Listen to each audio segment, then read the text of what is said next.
వినాయకుడిని ఏకదంతుడు అని ఎందుకు అంటారో మీకు తెలుసా?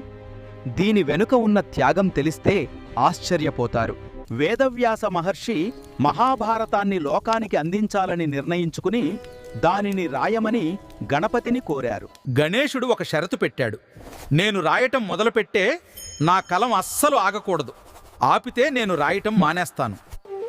నువ్వు ప్రతి శ్లోకాన్ని అర్థం చేసుకున్న తర్వాతే రాయాలి.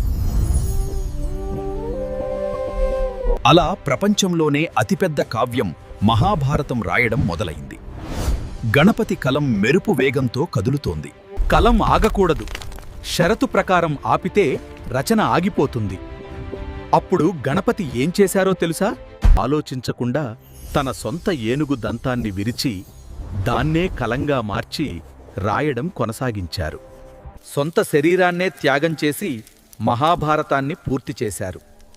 అందుకే ఆయన క్విద్యా గణపతి అయ్యారు. జ్ఞానం కోసం ఎంతటి త్యాగానికైనా సిద్ధపడాలని ఈ కథ నేర్పుతుంది. మరిన్ని ఆధ్యాత్మిక రహస్యాల కోసం సబ్స్క్రైబ్ చేయండి. కామెంట్స్లో ఓం గం గణపతయే నమః అని రాయండి.